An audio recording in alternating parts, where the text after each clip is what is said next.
Hello and welcome to Fast and Factual on Firstpost, where we get you the top 50 stories from around the world. I'm Alison LaGrange coming to you live from Durban, South Africa. Let's begin. In our top stories, Ukraine is continuing with its incursion inside Russia's Kursk region. Now, the Ukrainian soldiers have entered 30 kilometers inside the Russian territory. Kiev says that the assault is aimed at destabilizing Moscow and stretching its forces. Russia, meanwhile, has launched what it calls counter-terror operations against Ukrainian soldiers.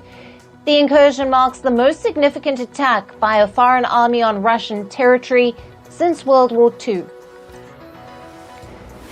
Ukrainian President Volodymyr Zelensky has called the country's incursion in Kursk, quote-unquote, a fair response to the Russian strikes on Ukraine. Zelensky said that Russia launched nearly 2,000 cross-border strikes at Ukraine's Sumy region from Kursk over the summer. A fire was reported at Zaporizhzhia nuclear power plant. Russia and Ukraine accuse each other of causing the blaze, which gripped the cooling tower of the occupied Ukrainian plant. Russia said that the blaze was triggered by Ukrainian shelling, while Ukrainian President Volodymyr Zelensky said that Russian forces had set it ablaze. Both sides confirmed that there was no impact on the plant's safety. Israel is continuing with its offensive in Gaza. The Israeli army has said that it struck around 30 Hamas military targets in the last 24 hours. One of the Israeli airstrikes was caught on camera. The dramatic video showed the moment Israeli airstrike hit a house in Sheikh Radwan, a suburb of Gaza City.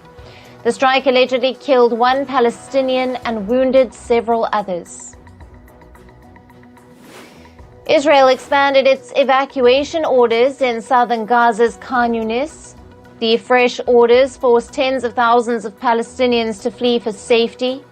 The Israeli military said it was attacking Hamas targets that were used to stage attacks and fire rockets. Hamas has sought implementation of a truce plan presented by U.S. President Joe Biden instead of holding more talks. The statement from the Iran-backed group followed invitation from international mediators to resume talks for a truce and hostage release deal. The invitation, extended by United States, Qatar and Egypt, has been accepted by the Israeli Prime Minister Benjamin Netanyahu. Iranian President Masoud Pezeshkian presented his 19-member cabinet to the parliament yesterday. His cabinet included a woman candidate. Pezeshkian nominated Farzaneh Sadeg's name for Urban Development Ministry. Now, Sadegh could become the second Iranian woman to hold a ministerial post since the 1979 Islamic Revolution. U.S. Defence Secretary Lloyd Austin has ordered the deployment of a guided missile submarine in West Asia. The deployment orders followed Austin's talks with his Israeli counterpart. He reiterated the U.S.'s commitment to defend Israel and strengthening U.S. military positions in the region amid the escalating tensions.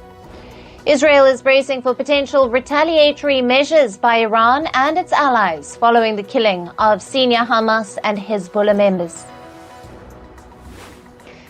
As civil unrest continues in parts of the UK, the Southport stabbing attack victims' parents called for peace at the funeral. Meanwhile, protesters clashed with police at Northern Ireland's Londonderry. In Belfast, anti-racism protesters marched to protest the violence. A house exploded in the U.S.'s Maryland state, killing one person. The incident injured one other person while another remains missing. The region's fire department said that it initially received a call for a gas leak. However, as they approached the scene, the house exploded. In the Australian city of Cairns, a helicopter crashed on the rooftop of a hotel. The crash killed the chopper's pilot as it collided with the hotel's roof, causing a fire. Hundreds of guests were evacuated after the incident. A man was arrested by the police for climbing the Eiffel Tower on the last day of the Paris Olympics 2024. The climber's video went viral on social media. The video showed him climbing the Eiffel Tower without any ropes. He was stopped midway by the police. And in climate news, Typhoon Maria has made landfall in northeastern Japan. The typhoon, which brought torrential rains with it, caused flooding in the Iwate prefecture, and the government also began emergency water discharge at the Taki Dam. Authorities in the Kuji city issued the highest level of evacuation alert. The evacuation orders issued for nearly 8,300 residents living downstream from the dam. In the Indian capital of New Delhi, heavy rain triggered massive waterlogging. A 7-year-old child drowned in a pond formed due to the waterlogging. The weather department has issued a severe weather alert for the citizens. Residents of Italy witnessed the hottest weekend of the summer so far. The temperature in some parts of the country touched 40 degrees Celsius.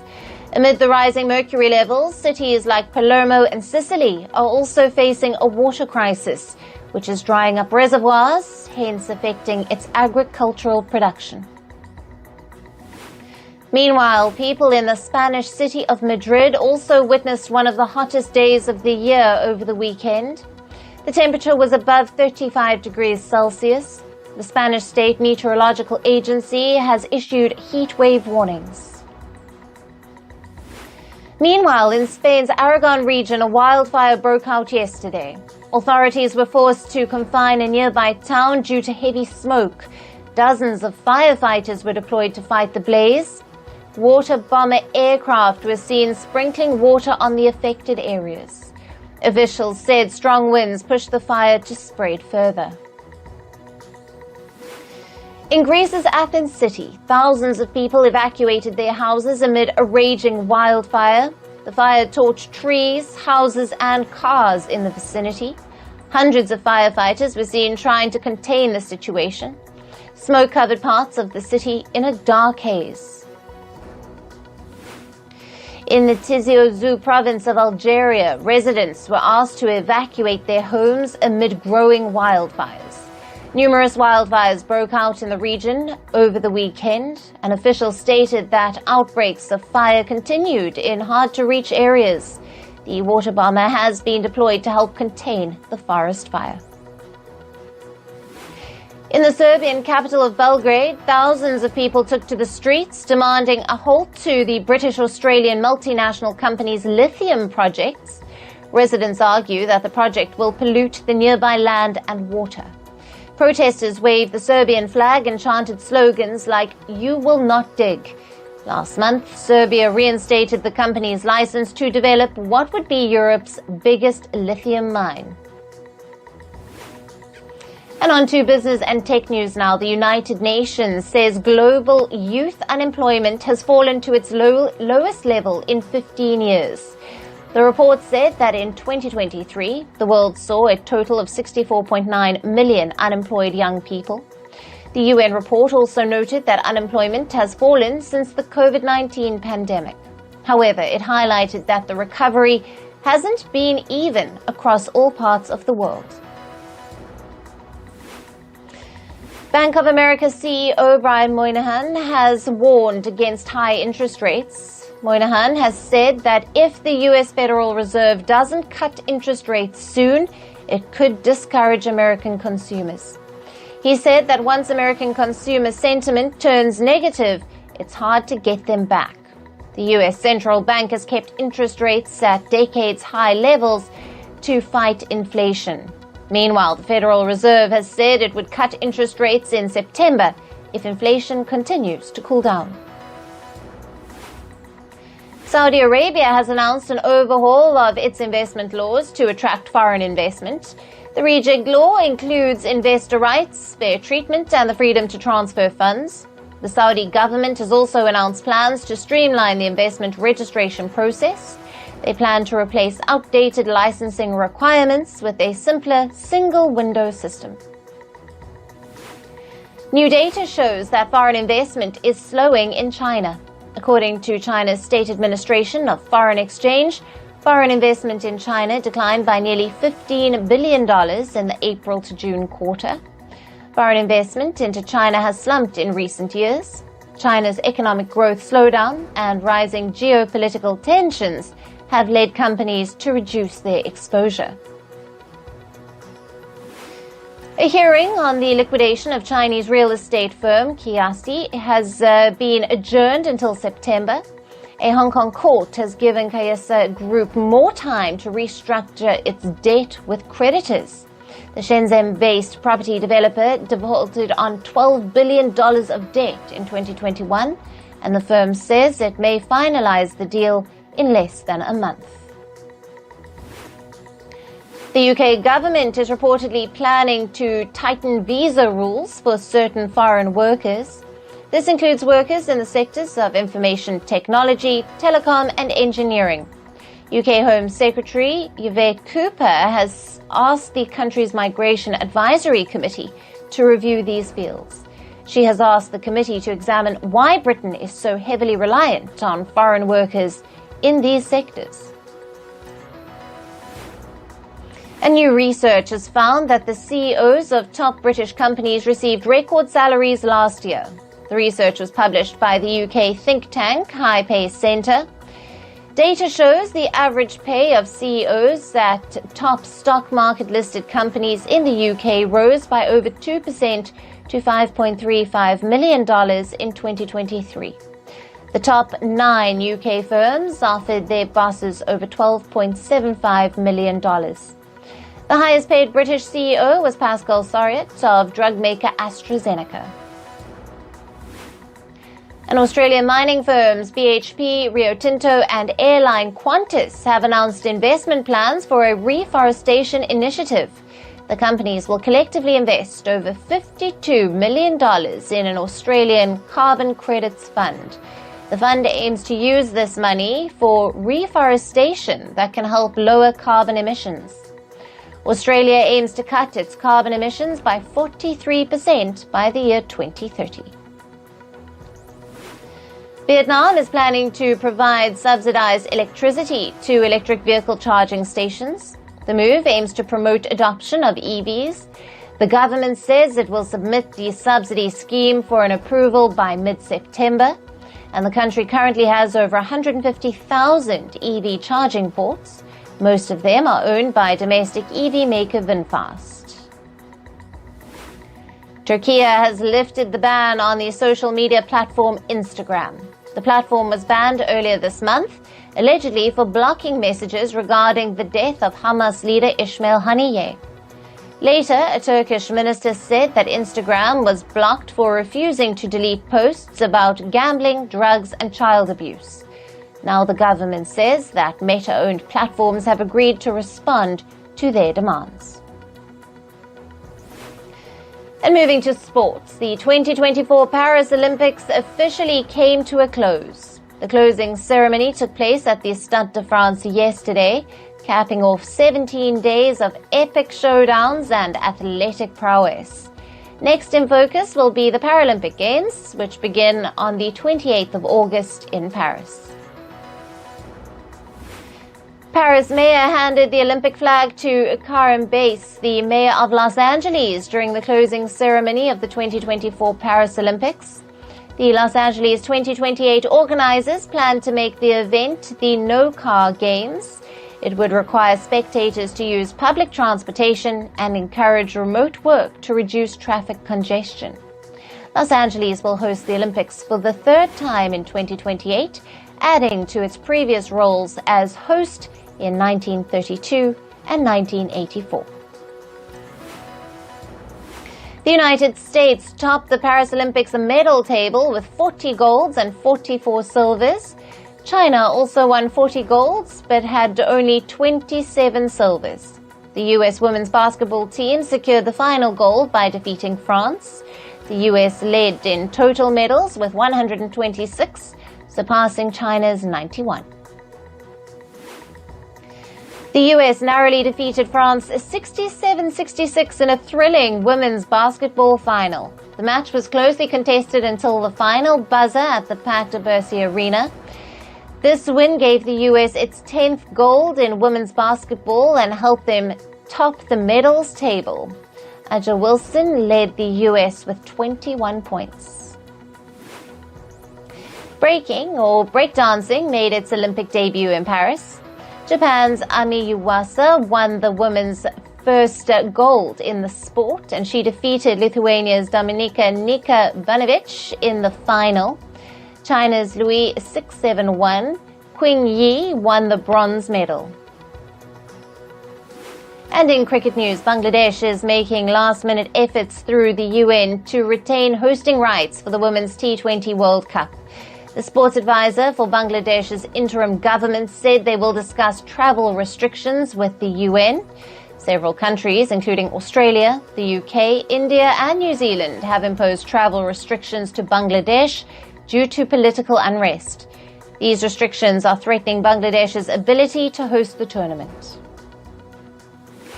And New Zealand named their squad for the upcoming one-off test against Afghanistan and a two-match test series against Sri Lanka. The squad includes 5 spin options. Tim Southey will continue as captain, leading a side with key players like Devon Conway, Glenn Phillips, Roshan Ravindra and Kane Williamson. The one-off test against Afghanistan is scheduled for the 9th of September at Greater Noida. And in football, Manchester City won the Community Shield by beating Manchester United 7-6 on penalties. Alejandro Garnacho put United ahead in the 82nd minute. City's Bernardo Silva equalised in the 89th minute, forcing the match into penalties. City clinched the win in the penalty shootout, securing the season's first trophy at Wembley. And Chelsea have signed Portuguese winger Pedro Neto from Wolverhampton Wanderers on a 7-year deal. The transfer is reportedly worth $69 million with add-ons.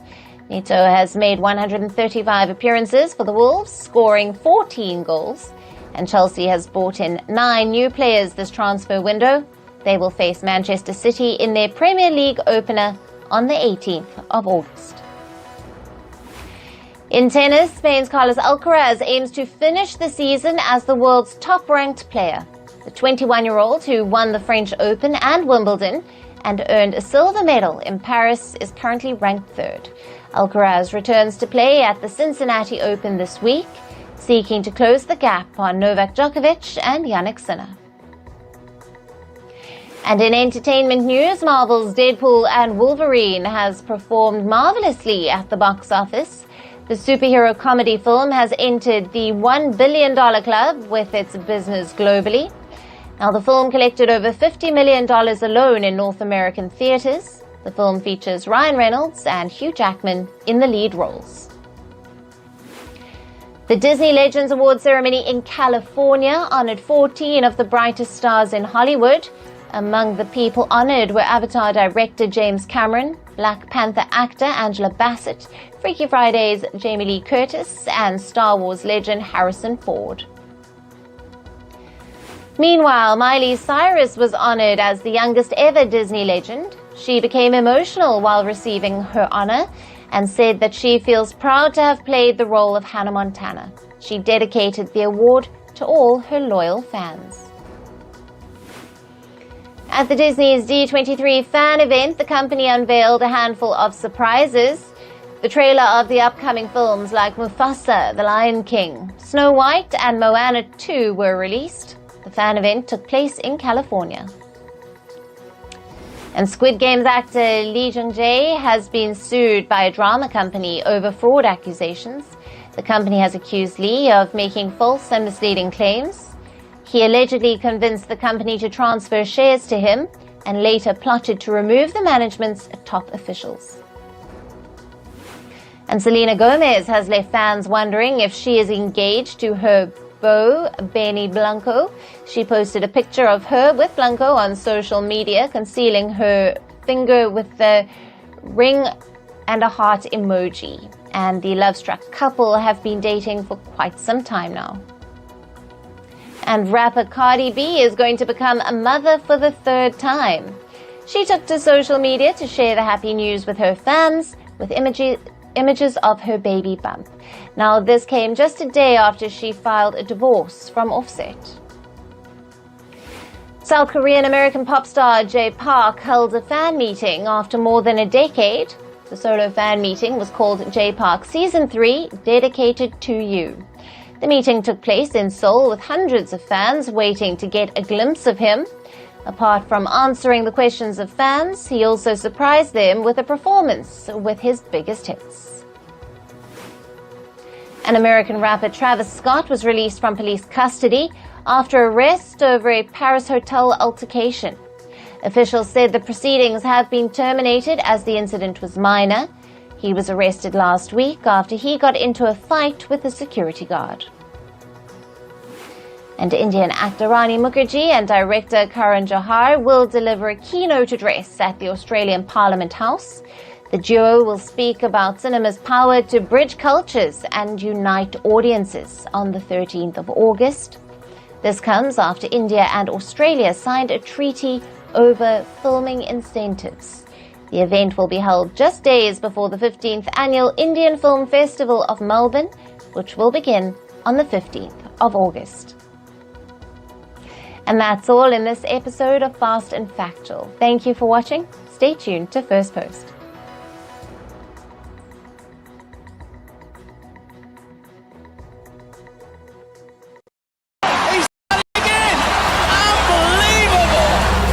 Oh, straight into the roof of the net.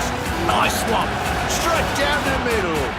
So a good performance. Hello and welcome to First Sports. I'm Rupa Ramani. Let's get started.